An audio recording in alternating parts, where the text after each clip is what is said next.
Bonjour les amis, on se retrouve pour une nouvelle vidéo aujourd'hui pour parler d'Alain Soral, de l'affaire Brigitte Macron, de Condon Owens et de Pulitzer, car Alain Soral va nous donner son avis bien sûr sur le Brigitte Gate, aujourd'hui on peut l'appeler comme ça, surtout avec la plainte qui a été déposée, cela va tout changer. Mais il va aussi donner son avis sur Pulitzer, n'oubliez pas que Fait et Doc avait été racheté par Alain Soral, et il va donner son avis avec Honest Evans, il va régler quelques comptes, vous allez voir, ça va être incisif comme d'habitude avec Alain Soral, je vais vous mettre le passage dans son intégralité. Juste avant, n'oubliez pas le like, le commentaire, le partage, et pour me soutenir, eh bien, ça se passe en description, le Patreon ou le Tipeee, je vous en remercie d'avance, je vous mets l'extrait tout de suite. Et en fait, demander à Donald Trump de dire à Candace Owens d'arrêter de parler de l'affaire Oui, Brigitte. oui, c'est ce que dit Candace l'élément Owens. de négociation pour la paix en Ukraine. Alain, qu'en penses-tu? Tout le monde veut savoir ce que tu en penses sur cette affaire. Alors, je rappelle quand même que j'ai accompagné pendant des années le très talentueux Xavier Poussard, et que si à un moment donné nous nous sommes séparés de lui dans le cadre de faits et documents, c'est parce qu'à un moment donné, la brigitologie constituait 100% du contenu de faits et documents qui a vocation, dans la tradition d'Emmanuel Ratier, de produire des enquêtes et des portraits, et pas seulement de faire de la brigitologie, quitte à un moment donné à ne sortir que des numéros quand il y a quelque chose de nouveau, et à un moment donné, comme ça tournait un peu en rond, parce qu'il est difficile d'aller plus loin dans le dévoilement de la vérité que là où on était arrivé, Xavier, le fait de m'être séparé de lui ne dit pas que son travail n'a pas de valeur. Il a fait un énorme travail, sur lequel s'appuie Candace Owens. Hein. Je rappelle que tout ça, c'est le travail de fait document. Hein. Quand on me dit Candace Owens enquête, elle enquête rien du tout. Elle reprend le travail de Xavier Poussard, qui est le travail de fait document, qui a donné lieu à un livre, bon, d'ailleurs avec lequel normalement on est partie prenante, puisque mais tout ça, c'est des discussions d'avocats. L'idée, c'est de ne pas nuire au travail des gens qui font le travail, tout en se faisant respecter, bien évidemment, et en essayant de garder une certaine cohérence collective. Hein. Voilà, donc moi je connais très bien le dossier puisque je l'ai accompagné dès le début, étape par étape. Et je crois que c'est un dossier quand même très sérieux et qui tient bien la route, hein, qu'il y a des questions légitimes à se poser. Et surtout, avec ces questions, on pourrait y répondre très simplement et ce n'est pas fait. Hein, voilà. Je rappelle que la première dame n'est pas première dame, c'est une citoyenne lambda. Hein, le mariage présidentiel est un mariage morganatique, pour ceux qui connaissent le sens des mots. Mmh. Donc, on voit pas pourquoi elle aurait des passe-droits. Hein. Voilà. Donc moi, je n'ai pas la vérité ultime sur ce dossier qui est très compliqué, mais il y a des raisons de se poser des questions, et beaucoup de raisons. Et à un moment donné, le mieux, c'est si on est sûr de soi, et qu'on est en défense et qu'on s'estime attaqué, et ben on donne les moyens de faire cesser la rumeur. Hein. Voilà. Et visiblement, c'est pas la stratégie qui a été choisie.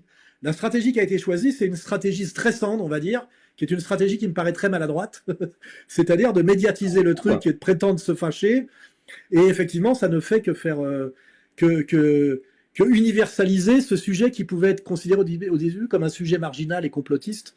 Enfin, quand on entend le mot complotiste, on sait la différence entre une vérité historique et un complot. Tu connais la vanne, je crois. Hein, la vérité, dis-la nous, Alain, pour les 13 000 la différence entre une vérité historique avérée et une thèse complotiste, c'est 6 mois. Elle est bonne celle-là. Hein, voilà, c'est 6 mois. Tu vois, tu le vérifies pour le voilà, tu le vérifies pour le Covid, tu le vérifies pour tout. Voilà, donc je suis. Je me permets un élément juste, Alain, parce que sinon, dans le chat, ils ne vont pas arrêter, alors que ça a déjà été dit plein de fois. Oui, on le sait et on la soutient. Natacha Ray a participé. Xavier Poussard, les enquêtes de faits documents l'ont dit. Ne vous inquiétez pas. Mais ça, c'est pour les gens qui ne savent pas ce que c'est qu'une enquête rigoureuse, c'est-à-dire aller dans les administrations. Ils savent pas. S'ils savaient ce que c'est qu'une enquête, ils sauraient que des intuitions. Un peu d'internet, etc. C'est pas pareil qu'une enquête de fond qui fait d'ailleurs que tu es inattaquable. Ce que je remarque d'ailleurs, c'est que Poussard n'a pas été attaqué sur ce sujet-là, parce qu'il est inattaquable, il a travaillé strictement. Mais à un moment donné, tu fais pas intervenir des dermatologues qui discutent de l'épaisseur d'une peau sur des photos, parce que ça marche pas devant un tribunal. Et d'ailleurs, même Xavier, à des moments, la reconnaissance, tu sais, la reconnaissance, je sais pas comment on dit, la reconnaissance par l'IA, tu sais, oui, la reconnaissance pour prouver, ça fonctionne sur des photos, tu sais, qui sont considérées comme les photos d'identité, là, comment ça s'appelle, qui sont validées d'un point de vue biométrique. Authentique. Mais non, c'est-à-dire que sur les photos biométriques, l'IA a une valeur de vérité presque de 100%. Mais quand c'est sur des photos de presse d'il y a 30 ou 40 ans, tu sais, machin, etc., la valeur est beaucoup plus relative. Hein. C'est pas pour rien aujourd'hui qu'on on demande des photos biométriques.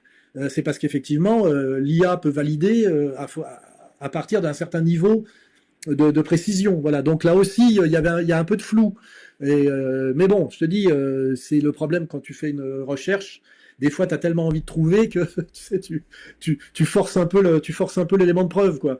Mais bon, mais moi, ce qui m'intéresse d'une certaine façon, c'est que Candace Owen a mondialisé ce sujet qui vient de faits et documents, donc on peut être assez fier.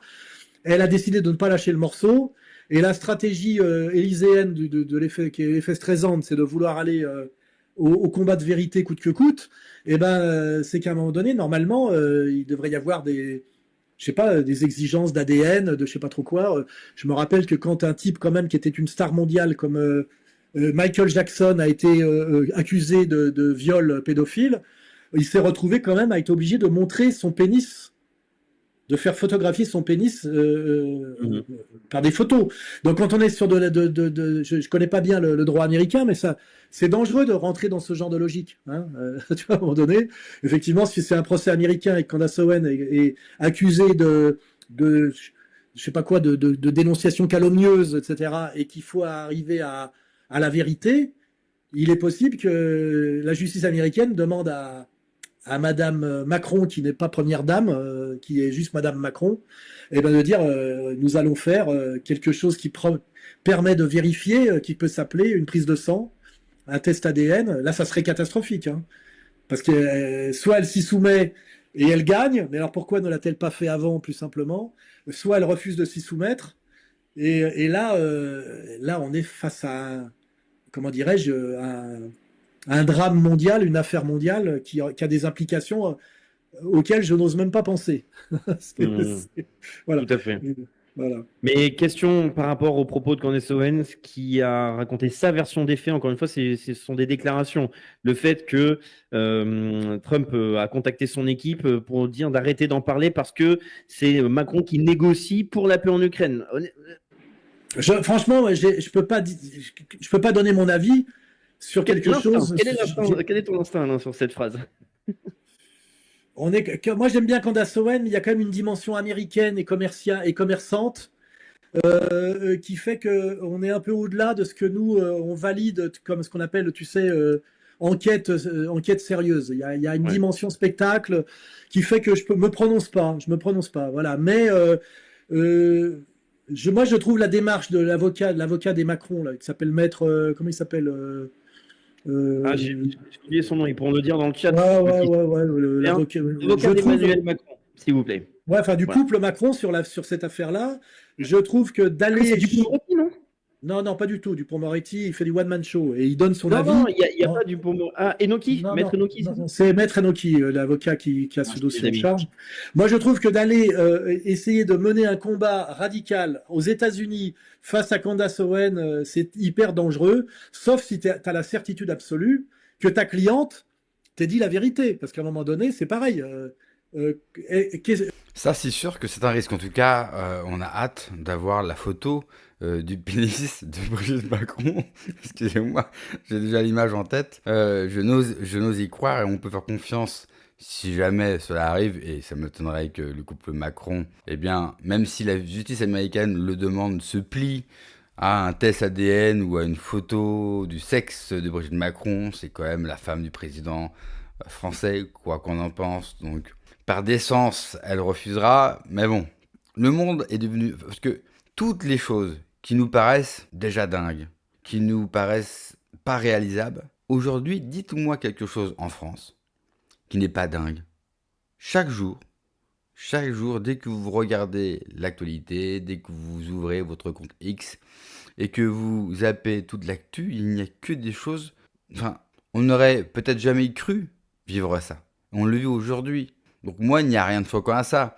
Moi, il revient sur la brouille avec Pélissard. Bon, C'est vrai que quand vous travaillez avec Alain Soral, ça se termine rarement bien.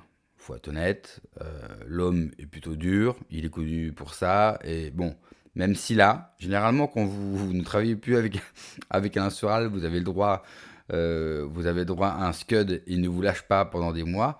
Il a été gentil avec Pólissard. En gros, il accuse Pólissard de tourner en boucle sur cette affaire Brigitte, mais c'est cette affaire-là qui l'a fait connaître. C'est cette affaire-là qui lui a permis d'écrire ce livre. Le livre qu'il a écrit sur l'affaire Brigitte, qui lui a permis d'en vendre beaucoup, à tel point qu'Amazon a dû stopper les ventes parce que ça partait et il était numéro 1. Ça lui a permis de passer sur l'émission de Candace Owens. Ça lui permet aujourd'hui d'aller sur GPTV, d'aller sur Toxin, donc de faire toute la tournée. Donc il s'est fait une renommée par rapport à son enquête, qui, je le répète, et Alain le dit très bien, est une enquête vraiment bien menée. C'est une vraie enquête de journaliste. Sur Natacha Ray, moi je connais beaucoup de gens qui la connaissent, qui la côtoient. C'est quelqu'un qui est dérangé. Voilà. C'est quelqu'un qui a des problèmes. Alors que tous ceux qui plaisantent sur cette affaire ne se rendent pas compte que c'est une affaire mondiale. J'en parlais hier dans une vidéo sortie hier soir où on apprend avec Idriss Aberkane que cette vidéo de Candace Owens et Tucker Carlson a été vue en Chine, a été numéro 1 en Chine.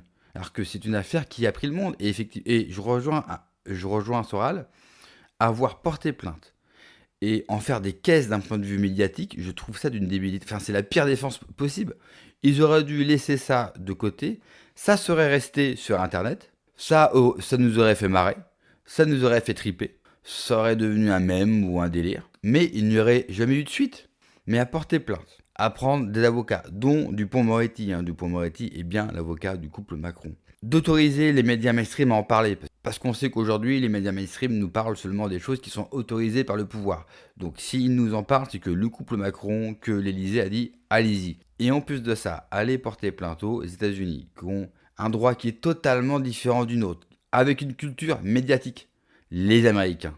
Donc imaginez, le président français, le couple présidentiel français, face à une youtubeuse américaine, ils vont en faire des tonnes H24. Vous allez avoir des émissions, vous allez avoir des directs. Internet va s'emparer de ça. Enfin, avoir fait ça, ça relève pour moi un peu de la folie. Mais ça relève aussi peut-être du nombrilisme des Macron et de Macron qui a envie d'être sur le devant de la scène, qui a envie d'exister sur les 2 ans de mandat qui lui arrivent. Ça lui permettra aussi, et attention, avec cette affaire qui fera du bruit, de en sous-main liquider de ce qu'il râle de la France. Macron est un pervers psychopathe. Il peut utiliser cette affaire et son mec, enfin sa femme, en l'occurrence jusqu'à preuve du contraire, il peut l'utiliser pour liquider la France en toute tranquillité. Pourquoi? Parce que, imaginons que le procès s'ouvre. Tous les médias vont parler que de ça. En France, États-Unis, partout. Et on oubliera totalement la politique intérieure.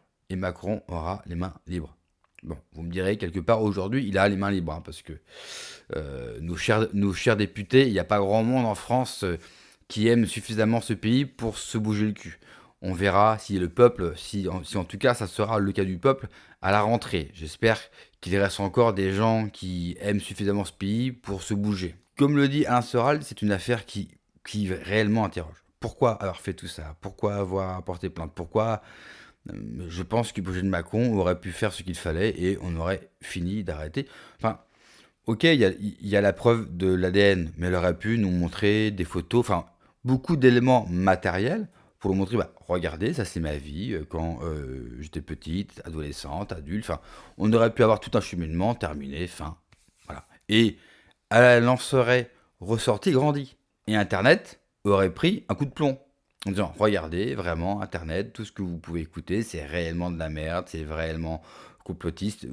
On doit justement censurer Internet. Enfin, ils auraient pu trouver aussi un axe dessus pour nous pénaliser. Alors que c'est tout le contraire. Ils sont en train de valoriser ce qu'on dit, ils sont en train de valoriser notre travail, de nous donner à nous beaucoup plus d'audience avec cette affaire-là. Donc, mais, je me répète, ça peut être totalement un jeu sordide de Macron. Macron est capable de tout, surtout quand il s'agit de liquider la France. Merci d'avoir regardé cette vidéo.